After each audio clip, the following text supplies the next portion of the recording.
Welcome to the deep dive. If you're tuning in right now, it's probably because you're that specific kind of person who is just insanely curious about the world. Right. You want to understand the really big, complex ideas out there, but you definitely do not want to drown in, information overload to get there. Which is completely fair. Yeah, well, you are in exactly the right place.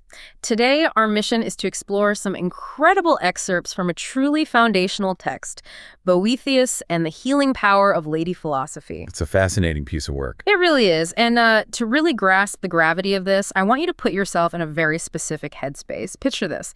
You are at the absolute peak of your life. Your career is thriving. You possess immense power, incredible wealth, and society basically reveres you. You have it all. You have everything. Then, in a single deplorable hour, it is all gone. Just wiped out. Completely wiped out. You are stripped of your titles, locked away in a dark, freezing prison, and you are just waiting for your execution. How do you even begin to cope with that kind of whiplash? I mean, it's a staggering scenario to consider. Because that is the very real, terrifying scenario that the author of our source text, Boethius, was living through when he wrote it. It is. And to give you the historical grounding here, Boethius was a highly learned, aristocratic Christian Roman. He was living under the Ostrogothic ruler Theodoric. Okay. And his historical footprint is just massive. In the Latin Middle Ages, his influence was second only to that of Augustine. Wow, second only to August. Exactly. He served as the vital bridge for Greek philosophy, carrying it over to the Latin-speaking world. He translated Aristotle's categories and on interpretation into Latin. Which might sound like standard historical trivia to some. Right, but you have to understand, prior to the 15th century, almost all of Plato's works and the writings of the philosopher Plotinus were completely unavailable in the West. So they were just lost to them. Basically, yes. Yeah. Boethius is the reason these massive ancient ideas survived there at all. But as you mentioned, his life took a tragic turn. He defended a Roman senator named Albinus from treason charges.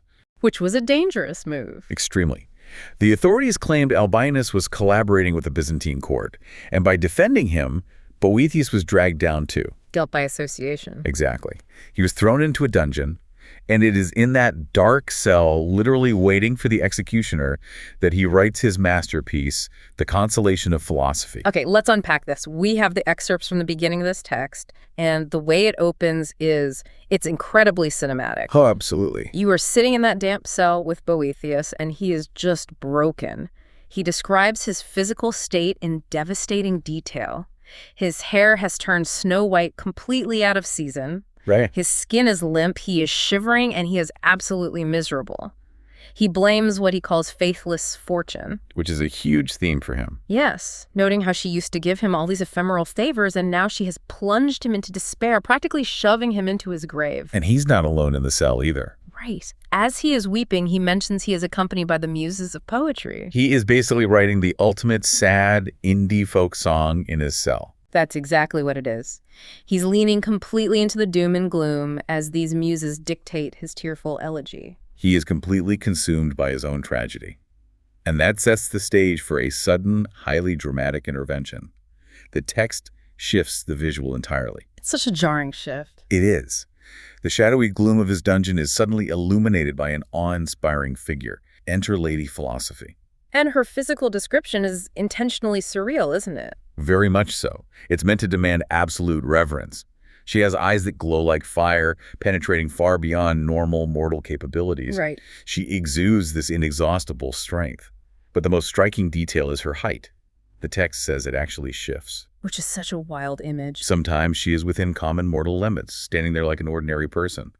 At other times, the crown of her head seems to strike the heavens, and she even pierces heaven itself, completely disappearing from the vision of mortals who try to comprehend her. What is the text trying to tell us with this shifting height? What's fascinating here is the symbolism. When she is at normal height, she represents practical, everyday human wisdom. Like ethics, how to live a good life. Exactly. But when her head pierces the heavens, she represents theology and metaphysics. The divine, incomprehensible truths of the universe that go way beyond our day-to-day human understanding. So she embodies the entire spectrum of knowledge. Yes, and her clothing reflects this too. She's wearing robes woven by her own hands out of microscopic threads and an indecomposable material. I noticed the text gets incredibly specific about that robe. There are Greek letters woven into it, right? There are. Woven into the hem at the bottom is the Greek letter pi, representing practical philosophy. Okay. And at the top is the letter theta, representing theoretical or contemplative philosophy. There's something connecting them. Emblazoned on the fabric right between those two letters is a ladder. It signifies that someone could literally climb from the lower practical wisdom up to the higher divine wisdom. But the crazy detail to me is the condition of this indestructible, majestic robe. It is obscured by what the text calls the gloom of untended antiquity. Like soot. Yeah, it's described like the soot you would find on the smoke-covered death masks of ancestors. And even more shockingly, it has been violently torn. Yes. She is standing there in this ancient ripped robe, holding books in her right hand and a scepter in her left. We will definitely get back to why it is torn, but I want to talk about what she does the moment she arrives. Because she sees these muses of poetry sitting by Boethius's bedside. Dictating his sad poem. Right, and she just goes off. She is absolutely furious. She demands to know who let them near her invalid. She calls them stage whores and sirens, sweet unto shipwreck. Sirens, sweet unto shipwreck is such a devastating insult. That really is. It sounds poetic, but she is essentially saying, you sound beautiful, but you are going to kill him. She views them as a lethal threat. Why? Because these muses are not offering a real cure. She explicitly states that they do not tend to his pains with a remedy. They just make it worse. Instead, they encourage the pain by feeding him sweet poisons. By letting him wallow in his emotions, they choke out the rich fields of reason's fruits with the barren brambles of passion. They acclimatize his mind to the disease instead of liberating it. Precisely. She demands that these muses leave him immediately so he can be turned over to her muses for a genuine convalescence. It is a forceful demand to shift from emotional indulgence to rigorous, rational thought. What makes this despair so jarring is who this guy used to be. Before the dungeon, he wasn't just some politician. Not at all. The contrast between his past and his present is heartbreaking. In the section called Meter 2, the text points out that he used to be a guy who unbounded the heavens. He was an astronomer, a true philosopher. He observed the sun's constellations, the zodiac. The orbits of wandering planets. He sought to understand the hidden root causes of nature. Why do storm winds tease the ocean? What spirit rotates the earth? Why do we get rose-colored flowers in the spring and bursting grapes in the fall? Exactly. He used to conquer all these grand mysteries with his mind, and now his mind's brightness is barren. He is weighed down by ponderous shackles just staring blankly at the hard earth. That contrast sets up Lady Philosophy's approach to his suffering. You might expect her to offer some kind of physical comfort. Or at least some sympathy. Right. Instead, she looks at him and bluntly states, it's time for medicine, not for complaint. She asks if he recognizes her, reminding him that she was his old nurse who raised him, feeding him the strength of a mature mind. And when Boethius remains dumbstruck, completely unable to speak, she makes her ultimate diagnosis. She doesn't diagnose him with physical trauma. She diagnoses him with lethargy. She calls it a disease common in abused minds. Lethargy feels like such an understated word for a guy facing execution. Why is that her diagnosis? Because the core of his problem, according to her, is not his physical imprisonment. It is that he has forgotten himself. He forgot who he is. He hasn't lost his mind.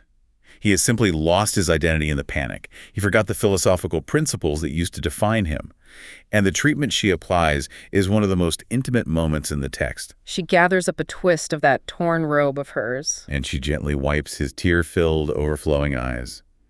She says she is wiping away the cataracts of the human world. That is such a powerful metaphor. The cataracts of the human world. We all get those, right? Oh, absolutely. You lose a job, your status takes a hit, or some tragedy strikes, and suddenly you feel like you are nothing. You forget all the values and knowledge that actually make up who you are because you are blinded by the immediate panic. She is literally removing the blinders of mortal anxiety so he can see clearly again. And the physical act of wiping his eyes triggers a profound mental awakening. The text describes this awakening with an incredible weather analogy in Meter 3. The darkness is dispelled. It compares his mental fog to a massive, compact thunderstorm that is suddenly broken up when the north wind rushes out of its caverns. The clouds are cleared away. And the sun, referred to as Phoebus, flashes forth and batters his eyes with radiant light. It is this aggressive, beautiful clarity. With that light, he finally recognizes his lifelong nurse. He looks at Lady Philosophy and asks why she has come down from heaven to the absolute solitude of his exile. Her response reveals the enduring nature of wisdom. She tells him that she never abandons the innocent. She points out that being a philosopher, being dedicated to truth, means you will inevitably face opposition for what she calls unrighteous custom. She places Boethius within a very specific, noble lineage. She lists the historical legacy of thinkers who faced unjust deaths, exile, or torture simply because they stood by her. Right, she mentioned Socrates, obviously. But she also lists Anaxagoras, Zeno, Canius, Seneca, and Soranus. Those names represent a long history of intellectual persecution. Anaxagoras was exiled from Athens for claiming the sun was a fiery rock rather than a god. Zeno was tortured for plotting against a tyrant. Seneca was forced to commit suicide by the Emperor Nero. And Soranus was condemned to death for his stoic opposition to the government. Their guiding principle was to be displeasing to those who are most despicable. Lady Philosophy is showing Boethius that his current suffering is not an anomaly. It is the standard cost of carrying the banner of reason in an unreasonable world. And here is where she finally solves the mystery of that torn robe we were talking about earlier. Yes, the torn scraps. She explains that after Socrates was executed, various mobs and philosophical factions tried to steal his legacy. She specifically calls out the Epicureans, who prioritized tranquility and the pursuit of moderate pleasure, and the Stoics, who focused on strict self-control and emotional resilience. She says these factions essentially jumped her. They dragged her off, ripping apart the robe she had woven herself. Each faction tore off a scrap and ran away, falsely believing that because they held a tiny piece of the fabric, they possessed the entirety of philosophy herself. If we connect this to the bigger picture, it is a brilliant metaphor for the fragmentation of knowledge.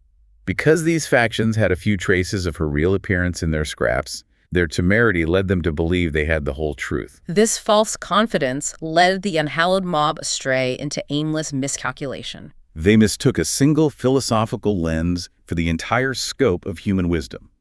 So what does this all mean for us? When the world outside feels like a massive storm of what the text calls berserk aimlessness, and stupidity seems to be attacking from all sides, where do you actually go to protect yourself? Lady Philosophy offers a very clear strategy, the metaphor of the citadel. When that massive army of the unrighteous arrays itself against us, she doesn't tell us to fight them in the mud. She says our leader withdraws all her forces into her own citadel, safe on high. She leaves the attackers down below to occupy themselves with plundering useless baggage. The useless baggage being wealth, status, titles, political power, everything Boethius just lost. Precisely. She argues that reason remains protected. You can laugh at the mob from on high as they snatch at worthless things, completely safe from their maddened riot, protected by an unbreachable wall that marauding stupidity is forbidden to assault. Here's where it gets really interesting, though. Because as much as the citadel metaphor sounds majestic and empowering, It's a beautiful image. it is. But modern commentators look at this text and point out a fascinating tension. Let's be real for a second. Boethius is still sitting in a dungeon. He is still going to be executed. Right. And Lady Philosophy comes in completely detached from that raw, life-threatening trauma. She doesn't offer him a lawyer. She doesn't offer him a hug or a shoulder to cry on. She just offers detached lectures on the nature of reason and true happiness. From a modern psychological standpoint, that coldness feels almost jarring. This raises an important question, and it is one that contemporary scholars actively debate. Are we supposed to read Lady Philosophy's voice as the exact one-to-one representation of the author Boethius' personal beliefs? Medieval readers would have undoubtedly given an adamant yes to that. They viewed her words as settled, unquestionable doctrine. But a closer look at the subtle logical and dialogical form of the work reveals something else. Boethius, the character in the dialogue, does not just sit there nodding along the whole time. He pushes back. It is not just a one-way lecture. He interjects her lofty speeches with his own dismissive, real-life skepticism. He is basically saying, that is great in theory, but I am the one wearing the shackles here. The human being in the cell is actively wrestling with this divine abstract logic. That suggests Boethius, the writer, might have had a different goal in mind for his audience. We have to wonder if he intended for us to engage with the text in a Socratic fashion. Instead of slavishly adopting the words of Lady Philosophy as absolute doctrine, perhaps he wanted you, the reader, to critically engage with the arguments. He wants you to form your own opinion. He is staging a debate between the very real, messy human experience of suffering and the cold, unyielding nature of logic. That tension is the point. Exactly. He wants you to wrestle with whether Lady Philosophy's medicine is actually a cure, or if human emotion, the muses she kicked out, has its own valid place in the human experience. He is inviting the reader into the Socratic dialogue, forcing you to test the structural integrity of your own beliefs when faced with ultimate tragedy. That changes the whole way you read it. It is not an instruction manual on how to die quietly. It is an invitation to think for yourself while you are still alive. We have gone on quite a journey today. We started with a man who was absolutely drowning in his own misery, feeding on the sweet poison of emotional doom-scrolling, aided by those muses of poetry. And we watched him get rescued, not by a pardon from the king, but by the harsh, clarifying medicine of reason. A shift from the barren brambles of passion to the high, unbreachable citadel of logic. I want you to think about how this applies to your own life. When faithless fortune flips your world upside down, a career setback, a personal loss, a massive failure, what is your default setting? Do you invite the muses in and wallow in the tragedy of it all? Or do you find a way to retreat to that high citadel, wipe the cataracts of anxiety from your eyes, and remember who you really are beneath those temporary circumstances? I think there is one final lingering concept from this text that is worth mulling over on your own. Think back to Lady Philosophy's robe. The torn scraps. Yes, it was torn apart by historical factions, with each group grabbing a tiny scrap and holding it up, falsely believing they possessed the whole unbroken truth. We live in an age of endless information, hyperpolarized echo chambers, and fractured viewpoints. That is so true today. What scraps of truth might we be clutching in our own hands right now? And are we mistaking our tiny, isolated piece of the fabric for the entire, unbroken garment of reality? That is an incredible thought to leave on. Thank you so much for joining us on this deep dive. Keep asking questions, keep seeking out the whole garment, and we will catch you next time.